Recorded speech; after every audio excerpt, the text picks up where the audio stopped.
Episodio 6. El hijo nepio.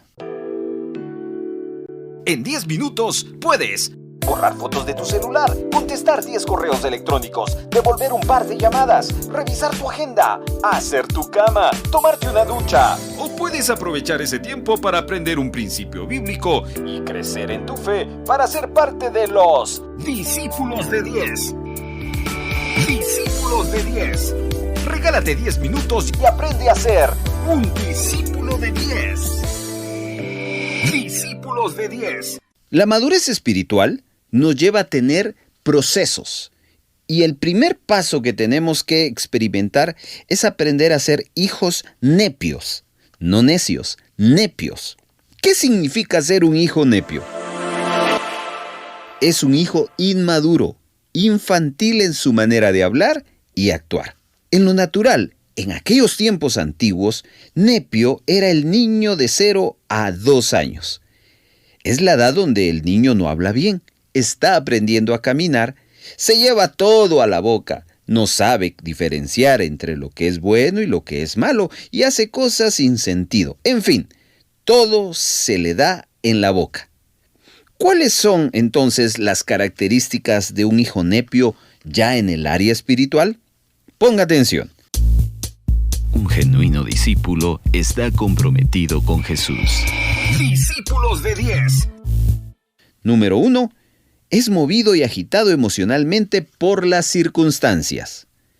En Mateo 14, del 28 en adelante, encontramos la siguiente lectura. Entonces le respondió Pedro y dijo: Señor, si eres tú, manda que yo vaya a ti sobre las aguas. Y él dijo: ven. Y descendiendo Pedro de la barca, andaba sobre las aguas para ir a Jesús. Pero al ver el fuerte viento tuvo miedo y comenzó a hundirse. Entonces empezó a gritar: Señor, sálvame.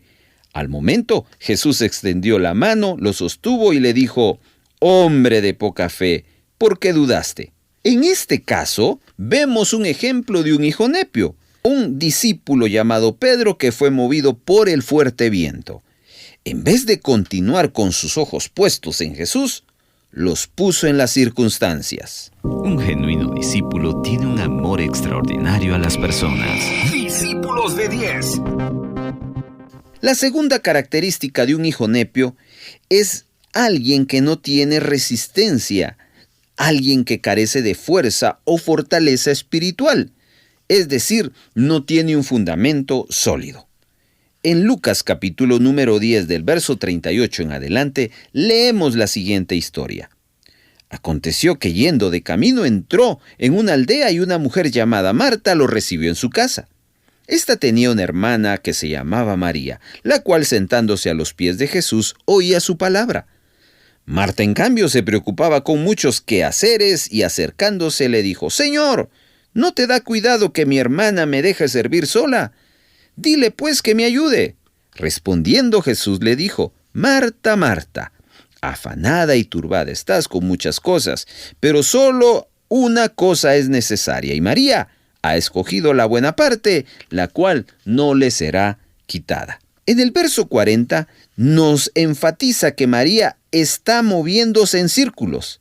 Cuando se dice en la frase, Marta se preocupaba con muchos quehaceres.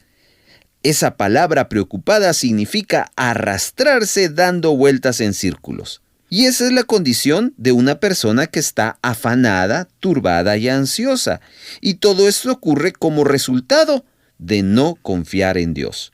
Un hijo nepio siempre está dando vueltas en círculos, siempre tiene los mismos problemas personales, familiares y muchos otros más. Es como un niño en lo natural, siempre espera que le den la comida porque no puede comer por su cuenta.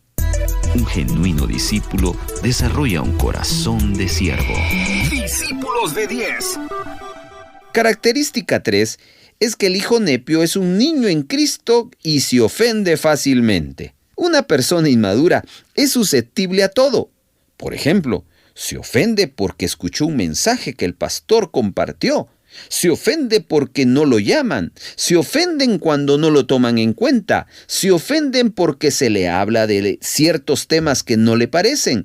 Se ofende cuando es corregido. Se ofenden cuando no lo saludan. En fin, se ofenden por todo. En Juan 6, Versos 60 y 61 dice: Al oír esto, muchos de sus discípulos dijeron: «Dura es esta palabra, ¿quién la puede oír?».